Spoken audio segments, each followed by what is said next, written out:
Hello everyone, ಎಲ್ಲರೂ ಹೇಗಿದ್ದೀರಾ? I hope ಎಲ್ಲರೂ ಚೆನ್ನಾಗಿದ್ದೀರಾ ಅಂತ ಅಂದ್ಕೊಂಡಿದ್ದೀನಿ. ಸೊ ನಾನು ಊರಿಗೆ ಹೋಗಿದ್ದೆ. ಅಲ್ಲಿ ಊರಿಗೆ ನಾನು ಹೋದ ತಕ್ಷಣವೇ ಊರಲ್ಲಿ ದೇವ್ರನ್ನ ಕರ್ಕೊಂಬಂದಿದ್ರು. ಅಂದರೆ ನಮ್ಮ ಮನೆ ದೇವರು ಹಾಗೆ ಮತ್ತು ಇನ್ನೊಂದು ನಾವು ಪೂಜೆ ಮಾಡ್ತಾವಂಥ ದೇವರು, ಜೊತೆಗೆ ನಮ್ಮೂರಲ್ಲಿರ್ತಕ್ಕಂಥ ದೇವರು ಒಂದು ಮನೆಯಲ್ಲಿ ಕರ್ಕೊಂಡು ಬಂದಿದ್ದರು. ಸೊ ನನಗೂ ಕೂಡ ತುಂಬ ಖುಷಿ ಆಯಿತು. ಹೋದ ತಕ್ಷಣ ನಮಗೆ ಅದರಲ್ಲೂ ನಮ್ಮ ಮನೆ ದೇವ್ರನ್ನ ನೋಡೋ ಅಂಥ ಒಂದು ಅವಕಾಶ ಸಿಕ್ತಲ್ಲ ಅಂಥೇಳಿ ತುಂಬಾ ಖುಷಿ ಆಯಿತು. ಇನ್ನು 3 ದಿನ ಬಿಟ್ಟರೆ ನಮ್ಮೂರಲ್ಲಿ ಜಾತ್ರೆ ಕೂಡ ಶುರುವಾಗುತ್ತೆ. ಜಾತ್ರೆನಲ್ಲೂ ಕೂಡ ದೇವ್ರುಗಳ್ನ ಕರ್ಕೊಂಬರ್ತಾರೆ. ಆ ಜಾತ್ರೆ ಸಂಭ್ರಮ ಇವತ್ತೇ ಕಾಣಿಸ್ತಾ ಇತ್ತು ನನಗೆ. ನಮ್ಮೂರಲ್ಲಿ ತುಂಬಾ ಖುಷಿ ಆಗ್ತಾಯಿತ್ತು ಇದನ್ನೆಲ್ಲ ನೋಡಲಿಕ್ಕೆ. ಆ ಊರಲ್ಲಿ ಒಂದು ಎನರ್ಜಿನೇ ಚೇಂಜ್ ಆಗಿಬಿಡುತ್ತೆ. ಏನೋ ಒಂಥರ ಮನಸ್ಸಲ್ಲಿ ಒಂದು ಪಾಸಿಟಿವ್ ಫೀಲ್ ಬರುತ್ತೆ. ಅಲ್ಲಿ ನೋಡಿ ಅಲ್ಲಿ ಯಾವ ರೀತಿ ದೇವ್ರನ್ನ ಕುಣಿಸ್ತಾ ಇದ್ದಾರೆ ಅಂತ ಹೇಳ್ಬಿಟ್ಟು ತುಂಬಾ ಖುಷಿ ಅನಿಸುತ್ತೆ. ಇಂಥ ಒಂದು ಸಂಭ್ರಮಗಳಲ್ಲಿ ನಾವು ಕೂಡ ಭಾಗಿಯಾಗ್ತಾ ಇದ್ದೀವಿ ಅನ್ನೋದನ್ನು ನೆನೆಸ್ಕೊಂಡ್ರೆ ನನಗಂತೂ ತುಂಬ ಖುಷಿ ಅಂತ ಅನಿಸುತ್ತೆ. ಆಲ್ರೆಡಿ ಸಂಜೆ ಆಗೋಗಿತ್ತು, ಕತ್ತಲೆ ಆಗಿದೆ. ಹಾಗಾಗಿ ಸ್ವಲ್ಪ ಲೈಟ್ ಬೆಳಕಲ್ಲಿ ಕರ್ಕೊಬರ್ತಾಯಿದ್ರು ದೇವ್ರನ್ನ. ಮನೆಗೆ ದೇವ್ರನ್ನ ಕರ್ಕೊಂಡು ಬರಬೇಕು ಅಂತ ಹರಕೆ ಮಾಡ್ಕೊಂಡಿರ್ತಾರೆ ಕೆಲವರು. ಹಾಗಾಗಿ ಆ ಹರಕೆನ ತೀರಿಸಲಿಕ್ಕೆ ಅಂತೇಳ್ಬಿಟ್ಟು ಈ ರೀತಿ ಕರ್ಕೊಂಡು ಬಂದಿರ್ತಾರೆ. ಮನೆಯಲ್ಲಿ ಕೂರಿಸ್ಕೊಂಡು ಮನೆಯಲ್ಲಿ ದೇವ್ರಿಗೆ ಏನು ತಳಗೆ ಬೇಕೋ ಅದನ್ನೆಲ್ಲ ಮಾಡಿ ಇದು ಮಾಡ್ತಾರೆ. ಇವಾಗ ಡೈರೆಕ್ಟು ಊರಿಗೆ ಬಂದಿರೋದ್ರಿಂದ ಇನ್ನೂ ಅವ್ರ ಮನೆ ಹತ್ರ ಹೋಗಿಲ್ಲ, ನಮ್ಮೂರು ದೇವಸ್ಥಾನದ ಹತ್ರ ಹೋಗ್ತಾ ಇದ್ದಾರೆ. ಈಗ ದೇವಸ್ಥಾನದ ಹತ್ರ ಹೋಗಿ ನಮ್ಮೂರಲ್ಲಿ ರಂಗನಾಥ ಸ್ವಾಮಿ ಅಂತ ಹೇಳ್ಬಿಟ್ಟು, ನಮ್ಮೂರು ಬಂದು ಬೆಳಗಟ್ಟ ಅಂತೇಳಿ ಚನ್ನರಾಯಪಟ್ಟಣ ತಾಲೂಕಲ್ಲಿದೆ. ಈಗ ದೇವಸ್ಥಾನದ ಹತ್ರ ಹೋಗಿ ಆ ರಂಗನಾಥ ಸ್ವಾಮಿನ ಕರ್ಕೊಂಡು ಜೊತೆಯಲ್ಲಿ ಬರ್ತಾರೆ. 3 ಜನ ಒಟ್ಟಿಗೆ ಬಂದಾಗ ನೋಡೋಕ್ಕೆ ಒಂದು ಹಬ್ಬ. ನೋಡಿ ಇವಾಗ ವಾಪಸ್ ಬಂದಿದ್ದಾರೆ. ಎಷ್ಟು ಜನ ಒಟ್ಟಿಗೆ ನಿಂತಿದ್ದಾರೆ ದೇವ್ರುಗಳು. ಇದನ್ನು ಕಣ್ಣು ತುಂಬಿಸ್ಕೊಳೋದೇ ಒಂದು ಚಂದ ಅಂತ ಅನ್ನಿಸುತ್ತೆ ನನಗೆ.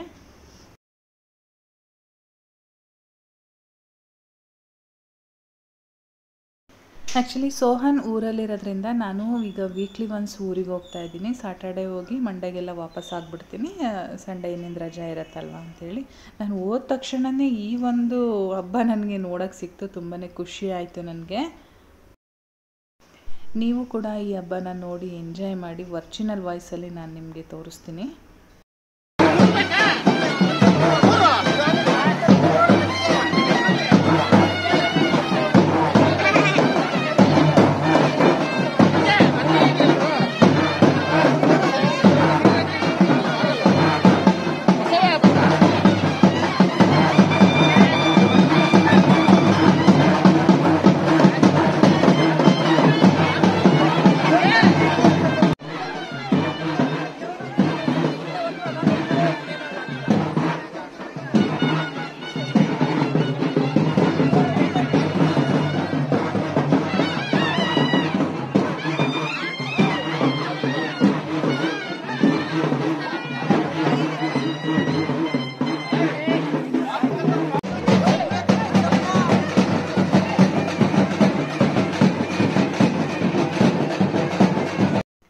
ಸೋಹನ್ಗೆ ಇದರಲ್ಲೆಲ್ಲ ಬಹಳ ಇಂಟ್ರೆಸ್ಟು. ನೋಡಿ ಹೆಂಗೆ ಕುಣಿತಾ ಇದ್ದಾನೆ ಆ ಬೀಟ್ಗೆ ಅಂತೇಳಿ. ಹೆಂಗೆ ಆಗೋಗಿದ್ದಾನೆ ನೋಡಿ. ಆಲ್ಮೋಸ್ಟ್ 1 ಮಂತ್ ಆಯಿತು ಅವ್ನು ಊರಿಗೆ ಹೋಗಿ. ತುಂಬಾ ಚೇಂಜ್ ಆಗೋಗಿದ್ದಾನೆ. ಇಲ್ಲಿಗೆ ಬಂದು ಮತ್ತೆ ರೆಡಿ ಮಾಡಬೇಕು ಅವನನ್ನು. ಕಂಪ್ಲೀಟ್ ಚೇಂಜ್ ಆಗೋಗಿದ್ದಾನೆ. ಈ ರೀತಿ ಚಾಪೆ ಹಾಕಿ ಕೂರಿಸ್ತಾರೆ. ಇಲ್ಲಿ ಧೂಪದ ಸೇವೆ ಅಂತೇಳಿ ಮಾಡ್ತಾರೆ. ಯಾವಾಗ್ಲೂ ದೇವರು ಹೊರಡಿಸಿದಾಗ ಈ ರೀತಿ ಕೂರಿಸ್ಬಿಟ್ಟು ಇಲ್ಲಿ ಧೂಪದ ಸೇವೆ ಮಾಡ್ತಾರೆ. ಧೂಪದ ಸೇವೆನ ಯಾವ ರೀತಿ ಮಾಡ್ತಾರೆ ಅಂತೇಳಿ ನಾನಿಲ್ಲಿ ತೋರಿಸ್ತೀನಿ ನಿಮಗೆ. ಇದು ಏನು ಉರಿತಾ ಇದೆ ಇದು ಪತ್ತು ಅಂತ ಕರೀತಾರೆ. ಆ ಪತ್ತಲ್ಲಿ ಧೂಪದ ಸೇವೆನ ಮಾಡ್ತಾರೆ. ಫಸ್ಟ್ ಒನ್ ಕೂತಿರೋದು ಬಂದು ಹುಡುಸ್ಲಮ್ಮ ಅಂತೇಳಿ, ಅವರು ನಮ್ಮ ಮಂದೆಯವರು. ಮತ್ತು ಮಧ್ಯದಲ್ಲಿರೋದು ನಮ್ಮ ಗ್ರಾಮ ದೇವತೆ, ಹೇಳಿದ್ನಲ್ವ ಆಗಲೇ ರಂಗನಾಥ ಸ್ವಾಮಿ ಅಂತ ಅವರು. ಮತ್ತು ಈ ಕಡೆ ಬಂದ್ಬಿಟ್ಟು ತಗ್ಗೆಮ್ಮ ಅಂತ ಹೇಳಿ ನಾವು ಪೂಜೆಗೆ ಅಂತೇಳಿ ಹೋಗ್ತಾ ಇರ್ತೀವಿ. ಚನ್ನರಾಯಪಟ್ಟಣದ ಹತ್ರ ಅವರು ಇರೋದು. ಸೊ 3 ದೇವ್ರನ್ನೂ ಒಟ್ಟಿಗೆ ಕೂರಿಸಿದ್ದಾರೆ. ನೀವು ನೋಡ್ತಾ ಇರ್ಬೋದು. ಅದು ಆ ಕ್ಷಣ ಅಲ್ಲಿರೋರಿಗೆ ಮಾತ್ರ ಅನುಭವಿಸೋಕ್ಕೆ ಗೊತ್ತಿರುತ್ತೆ. ನಾನು ಹೇಳ್ತಾ ಇದ್ದೀನಿ, ನಿಮಗೆ ಎಷ್ಟರ ಮಟ್ಟಿಗೆ ಗೊತ್ತಾಗ್ತಾ ಇದೆಯೋ ಇಲ್ಲೋ ಗೊತ್ತಿಲ್ಲ. ನೀವು ಕೂಡ ನಿಮ್ಮೂರಲ್ಲಿ ಈ ಥರ ಒಂದು ಫಂಕ್ಷನಲ್ಲಿ ಭಾಗಿಯಾಗಿದ್ದರೆ ನಿಮಗೂ ಆ ಫೀಲಿಂಗ್ ಹೆಂಗಿರುತ್ತೆ ಅಂತೇಳಿ ನಿಮಗೆ ಗೊತ್ತಾಗ್ತಾ ಇರುತ್ತೆ. ಸೊ ನೀವಿಲ್ಲಿ ನೋಡ್ತಾ ಇರ್ಬೋದು, ಒಟ್ಟಿಗೆ ಕೂರಿಸಿ ಒಟ್ಟಿಗೆ ಈ ರೀತಿ ಪೂಜೆ ಮಾಡಬೇಕಾದ್ರೆ ತುಂಬಾ ಚೆನ್ನಾಗಿ ಅನಿಸುತ್ತೆ. ನೋಡಿ ಅಲ್ಲಿ ಮುಂದ್ಗಡೆ ಎಲ್ಲ ರೆಡಿ ಮಾಡ್ಕೊಳ್ತಾ ಇದ್ದಾರೆ ಪೂಜೆ ಮಾಡಲಿಕ್ಕೆ ಅಂತ ಹೇಳ್ಬಿಟ್ಟು.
ಆ್ಯಕ್ಚುಲಿ ಎಲ್ಲ ಫೋಟೋ ತೊಗೋತಾಯಿದ್ರು, ನಾನು ಮಾತ್ರ ಕಂಪ್ಲೀಟಾಗಿ ವೀಡಿಯೋ ಮಾಡ್ಕೊಳ್ತಾ ಇದ್ದೆ. ಎಲ್ರಿಗೂ ಆಶ್ಚರ್ಯ, ಇವಳು ಯಾಕೆ ಇಷ್ಟೊಂದು ವೀಡಿಯೋ ಮಾಡ್ತಾ ಇದ್ದಾಳೆ ಅಂತ.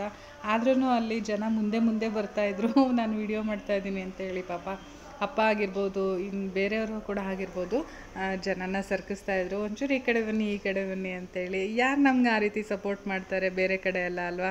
ನಮ್ಮೂರುಗಳಾದರೆ ನಮ್ಮೂರಿನ ಹೆಣ್ಮಗಳು ಅನ್ನೋದೊಂದು ಪ್ರೀತಿ ಇರುತ್ತಲ್ವ, ಎಷ್ಟು ಚೆನ್ನಾಗಿ ಸಪೋರ್ಟ್ ಮಾಡ್ತಾರೆ ಅಂತ ಅನ್ನಿಸ್ತು ನನಗೆ. ಒಂಥರ ಖುಷಿ ಅನಿಸುತ್ತೆ ಊರಿಗೆ ಹೋದಾಗ. ಎಲ್ಲರೂ ಮಾತಾಡಿಸ್ತಾ ಇರ್ತಾರೆ, ಆ ವೈಬ್ಸೇ ಬೇರೆ. ನಮ್ಮೂರು ತವ್ರ ಮನೆ, ಆ ಹೆಣ್ಮಗಳು ಬಂದಿದ್ದಾಳೆ, ಏನೋ ಮಾತಾಡಿಸ್ಬೇಕು ಅಂತ ಮಾತಾಡಿಸ್ತಿರ್ತಾರೆ, ಚೆನ್ನಾಗಿರುತ್ತೆ ಒಂದು ರೀತಿ. ಸೊ ಇಲ್ಲಿ ನನಗೆ ಆ ಅನುಭವ ತುಂಬ ಚೆನ್ನಾಗಾಯಿತು. ಅದರಲ್ಲೂ ನಾನು ವೀಡಿಯೋ ಮಾಡೋದಕ್ಕೂ ಇಷ್ಟೊಂದು ಜನ ಹಿಂಗೆ ಸಪೋರ್ಟ್ ಮಾಡ್ತಾ ಇದ್ದಾರಲ್ಲ ಅಂತ ಹೇಳ್ಬಿಟ್ಟು. ಇವರು ರವಿ ಅಣ್ಣ ಅಂತ ಹೇಳ್ಬಿಟ್ಟು ನಮ್ಮ ಮನೆ ಮುಂದೆನೇ ಮನೆ ಇರೋದು ಇವ್ರದ್ದು. ಸೊ ಇವರೇ ಎಲ್ಲ ಟೈಮಲ್ಲೂ ಈ ರೀತಿ ಪೂಜೆ ಎಲ್ಲ ಮಾಡೋದು. ಇಲ್ಲಿ ನೋಡಿ, ಇದು ಧೂಪದ ಸೇವೆ ಅಂತ ಏನು ಹೇಳಿದೆ ನಾನು, ಅದನ್ನು ಮಾಡಲಿಕ್ಕೆ ಇವಾಗ ಈ ಕಡೆ ಪತ್ತು ಇಟ್ಕೊಂಡಿದ್ರಲ್ವ, ಇದನ್ನು ಪತ್ತು ಅಂತ ಕರೀತಾರೆ. ಅದರಲ್ಲೂ ಕೂಡ ಈ ರೀತಿ ಸೇವೆನ ಮಾಡ್ತಾರೆ. ಅವ್ರು ಯಾವ ರೀತಿ ಮಾಡ್ತಾರೆ ಅನ್ನೋದನ್ನು ನೀವು ಕೂಡ ಕಣ್ಣು ತುಂಬಿಸ್ಕೊಳ್ಳಿ. ಎಷ್ಟು ಭಕ್ತಿಯಿಂದ ಎಷ್ಟು ಚೆನ್ನಾಗಿ ಮಾಡ್ತಾ ಇದ್ದಾರೆ ಅಂತ ಹೇಳಿ ನೋಡಿ.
ಸೊ ಲಾಸ್ಟಲ್ಲಿ ಮಂಗಳಾರತಿ ಎಲ್ಲ ಆದಮೇಲೆ ದೇವ್ರನ್ನ ಎತ್ಕೊಂಡು ಮನೆಗೆ ಕರ್ಕೊಂಡು ಹೋಗ್ತಾರೆ. ಬಟ್ ನಮ್ಮ ರಂಗನಾಥ ಸ್ವಾಮಿ ಏನಿದೆ, ಅವರು ಯಾರ ಮನೆಯಲ್ಲೂ ಕೂರೋದಿಲ್ಲ. ಯಾವುದೇ ದೇವ್ರು ಬಂದರೂ ಅವರನ್ನು ಯಾರ ಮನೆಗೆ ಹೋಗಬೇಕೋ ಅವ್ರ ಮನೆಗೆ ಅವ್ರನ್ನ ಬಿಟ್ಟು ವಾಪಸ್ಸು ದೇವಸ್ಥಾನಕ್ಕೆ ಬಂದು ಕೂರೋದು.